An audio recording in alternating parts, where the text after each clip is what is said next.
All right, and we have Patrick Dooley with us. Mr. Dooley's been covering Florida Gators for a long, long time, and I thought, well, Florida-Alabama is happening this weekend, and no better guy to have on the show than Pat Dooley. He covers Florida Gators with WRUF now, no longer with the Gainesville Sun, and he has a podcast, Another Dooley Noted. Pat Dooley, how's it going, brother? Good. I actually just did a story for the newsletter for the alumni that on the new women's basketball coach, who's the interim coach, and really interesting story. And I did a story for Gators Wire too. So I don't know why everybody keeps saying asking me how retirement's going. I'm not doing a very good job.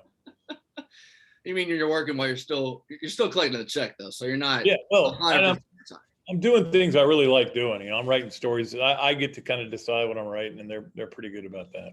Yeah. So let's talk about the game this Saturday, Florida and Alabama. Just the first question. Alabama's number one. They're the dynasty. When can you remember the last time the energy, because it feels like the fan base, like everybody for like the last 365 days has been looking forward to this game. When can you remember the vibe and the energy around Gainesville being like this? Well, I think 2 years ago, that Auburn game was like nothing I'd ever seen in Gainesville, with a crowd that was 10 minutes before the game till 10 minutes after kept the same level of noise up. It was amazing. I was proud of them that day. And I think, I don't know that you're going to see that for this game, because I think a lot of Gator fans are going to go into this thing with a little trepidation, because of what Alabama's done to people. I mean, what they embarrassed Miami. It turns out Miami's clearly not very good, but there is a level. I remember when Alabama came here the last time 10 years ago, which is the dumbest thing the SEC does. It was the same way. I mean, the place was going nuts. And first play of the game, Brantley to DeBose touchdown. I think it was 80 yards then. Might have been 75 yards. Yeah. Well, yeah, the place is going nuts, and then they just demolished Florida the rest of the game. That was it. That was as good as it got. So when I interviewed you, this was a couple weeks ago. It might have been late July. I can't remember. But it was before the season, and the best position group for Florida was the running back group, because they can swap 4 or 5 guys and they can feel pretty comfortable. And the question was always, can they be able to run the ball? Because the offensive line hasn't been able to do well run blocking the last 2 seasons. And they've done well in the first 2 games, granted being Florida Atlantic and USF. Have you been surprised by how well they've been able to run the ball and how effectively they've been able to do it? I'm not surprised because I think it was a point of emphasis. And then also, Dameon Pierce is running like a man possessed right now, which I think they were hoping for as a senior.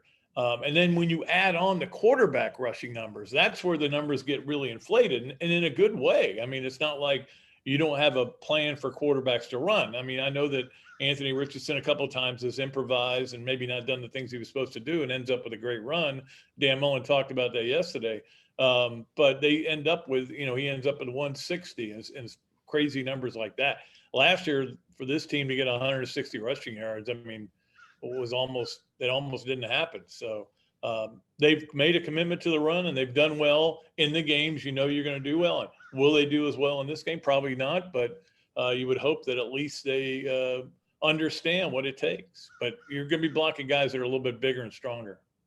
Yeah, yesterday Dan Mullen talked about the 2 quarterback system. He said he's kept the offense very vanilla within the first 2 games. Right. And he hasn't used the 2 quarterback system like – I forget what was the verbiage he used? The 2 quarterback system not like he's wanted to, or it was the question Zach Alberti asked him. He basically said he hasn't used his full potential yet. But what do you think he meant by that? Well, I think in both those games, they came up with a game plan that would win the game. And that's what their thinking is. That's your number one goal. How do we win the game? Okay, then from there – do we have to add anything to fool them and maybe get a cheap touchdown or do this and that? No, you're not going to do that for these games. You're going to save that. But, I mean, it's not like they didn't run plays that didn't work. I mean, they ran plays that worked. And obviously, there were some bad throws by Emory with the 4 picks so far in the 2 games. But So yeah, I mean, I think that's the base offense that we thought we would see this year. And there's only so much you can add to it, though. I mean, you've already got a quarterback situation where the knock on Anthony Richardson, according to Dan, is that he doesn't grasp the playbook yet and he doesn't have full command of it. And so they have to limit what he can do. So you're not going to add more on top of that this week. There might be one play, where you add a throwback, where put them both in the backfield. I don't know that if Dan said we haven't seen his two quarterbacks set yet to get in Alabama's head, or whether he's really going to pull it out. And another thing you can do is you can split out Richardson out to the left and run the ball up the middle, because they're going to have to pay attention to him. So there's all kinds of things like that are going into they've been getting ready for this game subconsciously for a long time and thinking about things that could work. Quick question. I'll get to Anthony Richardson and Emory Jones in a second. Do you know anything other than Anthony Richardson had pulled his hamstring a little bit?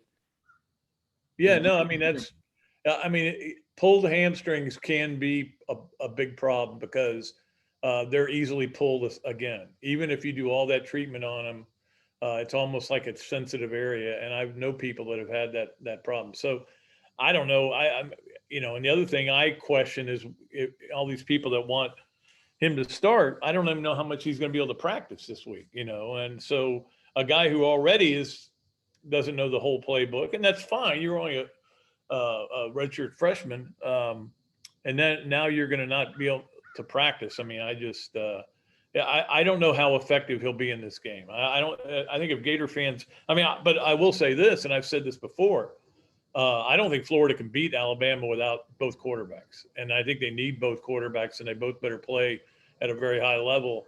It doesn't mean that Anthony Richardson's got to rush for 160 yards, but he probably needs to rush for 80, and he needs to make good throws, and they can't make mistakes. So, and that's what both of them play. With Emory Jones and him throwing his 4 interceptions, he's played well. I think if you just take away those 4 plays, obviously those 4 throws happened. To me, it seems like, and if you go back 2 years ago when he had to come for Kyle Trask against Auburn, even when he came in that LSU game 2 years ago when Florida only lost 42-28, he played with a confidence. Now, I don't know if that confidence was, I know I'm only going to come in for a couple of plays and I'll be in and out. But it seems like since he's been the starter for this season, his confidence has been in and out. Is that something, is that just me, or how are you seeing it? Well, he's a low-key guy, and I think that sometimes we can misinterpret it.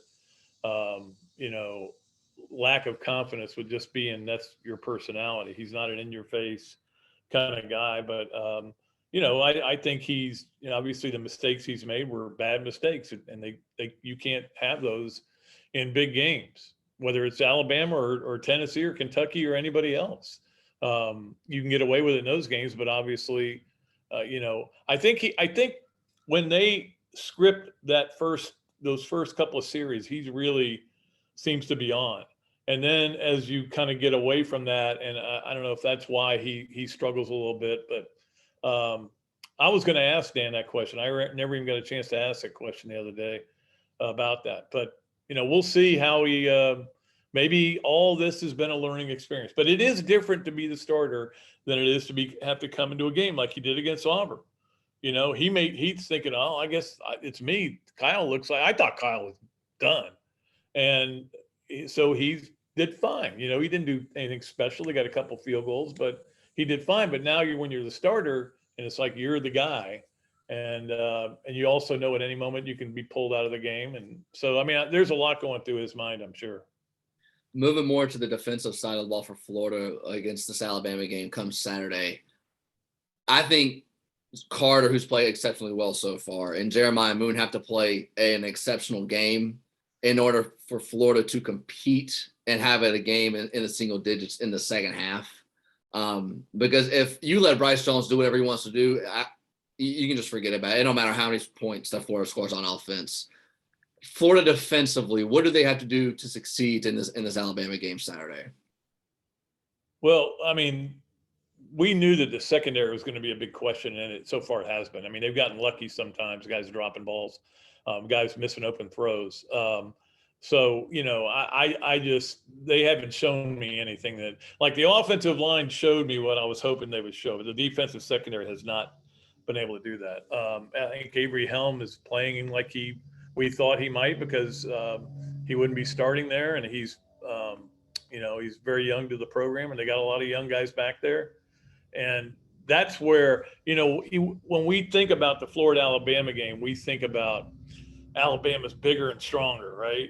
But the truth is, they have a better passing game, and that's where they're going to kill Florida. They're going to kill Florida with their passing game, and then you have to play 6 DBs, and they start running the ball on you and pick up some yardage. So Florida's going to have to play an exceptional game in the secondary. Nothing that like we've seen since 2 years ago to win this game. And I'm just not sure they're capable. The other thing I wonder about is Ventrell Miller, which I guess he got hurt. I know I saw him tap out of the game Saturday, and I guess he got hurt, and they don't know when he'll be able to practice or play. I don't know if he is today or not, but man, they need that guy in there. They need that big, strong linebacker to handle the running part of the game. If you're going to, especially if you're going to play 5 and sometimes 6. Last question for you, Pat, and I'll let you go. Thanks for the time. You can catch Pat Dooley, his back 9 on WRUF and his podcast, No Dooley Noted podcast. What for Florida to win the game? You mentioned the secondary. That's a huge question mark. Florida has to do what? Play from ahead. And that's what they did well, especially in Mullen's first year, and they have in a lot of games this year. I think they're a team that is designed to play from ahead, that they're not a great necessarily come from behind team. And if they get down, then it's got to creep into their heads too. Oh yeah, these guys are number 1 for a reason. They just didn't vote them number 1. They're the number 1 team in America. And then things start to, maybe you try to do things you're not supposed to do to try to make up for it. We've seen that happen in basketball. Well, I'm going to take it to the basket because we're losing by 10, and you get your shot blocked. So that's a big thing. I think Florida has to play from ahead. Get an early touchdown, and just be able to kind of always have a margin between you and them. If you can do that, then you get down to the fourth quarter and anything can happen. And that's the best way for them to win, is a fourth quarter game. That was Patrick Dooley. Thanks for the time again. He's retirement, but still working somehow. One of the few people in America that still do that. I get to wear T-shirts and gym shorts when I work. You're still adjusting to the digital media era, right? I'm actually not bad at it, but not great at it. If it's put to me simple, yeah, I can handle it. So basically, hey, click here, unmute yourself. Yeah, that's it. That's all I need to know. If that's all I have to do, we're in. We're good. Pat, thanks for the time again, man, and hope to see you soon, brother. All right, man. We'll see you.